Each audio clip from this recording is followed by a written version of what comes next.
کہ نبی جناب محمد رسول اللہ صلی اللہ علیہ وسلم جب وعظ فرماتے تو احمرت عیناہ، آپ کی آنکھیں سرخ ہو جاتی تھیں، اور فرمایا وعلا صوتہ، آپ کی آوازیں بلند ہو جاتی تھیں، اور آگے فرمایا واشتدت غضبہ،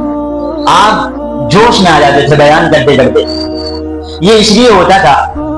کہ آپ کی جو باتیں ہوتی تھی وہ دل سے نکلتی تھی،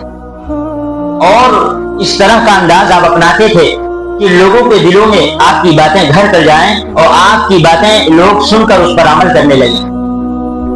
حضرت جابر رضی اللہ تعالیٰ عنہ فرماتے ہیں کہ انہ منذر جیش، یعنی واضح اس طرح فرماتے تھے گویا کہ کوئی آدمی کسی لشکر سے ڈرا رہا ہو، یعنی اللہ کے نبی جناب محمد رسول اللہ صلی اللہ علیہ وسلم گویا کہ یہ خبر کرنا چاہتے تھے کہ لوگوں تم پر ایک لشکر تمہارے پیچھے ہے جو تم پر حملہ کرنا چاہتا ہے، اور فرمایا کہ میں ایک عذاب سے تمہیں ڈرا رہا ہوں، وہ عذاب ایک بھیانک دن سے ڈرا رہا ہوں، اور فرمایا کہ وہ دن قیامت کا دن ہے۔ تو آپ کا انداز یوں ہوتا تھا جیسے کوئی کسی لشکر سے خبر کر رہا ہو، اس خبر کرنے والے کی طرح آپ واعظ کیا کرتے تھے۔ آپ علیہ الصلوۃ والسلام کی واعظ میں بکثرت یہ تصور ملتا ہے کہ آپ علیہ الصلوۃ والسلام یہی انداز اپناتے تھے جیسے کسی گاؤں والے کو یا لوگوں کو یہ خبر کیا جا رہا ہو کہ دیکھو فلاں لشکر تم پر حملہ کرنے والا ہے۔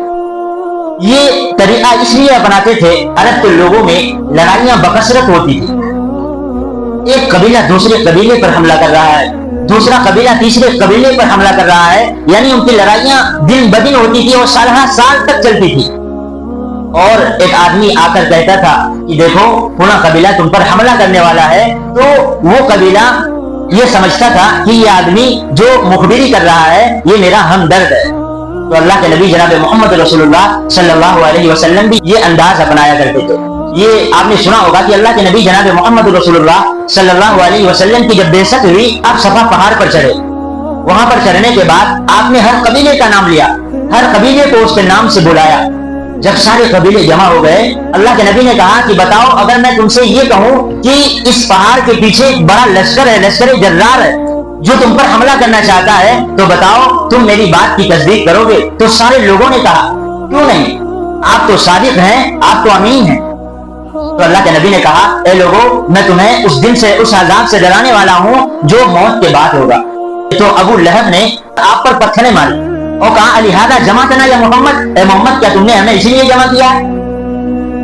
تو اللہ کے نبی نے کہا اے لوگوں قولوا لا الہ الا اللہ تفلحوا، لوگوں لا الہ الا اللہ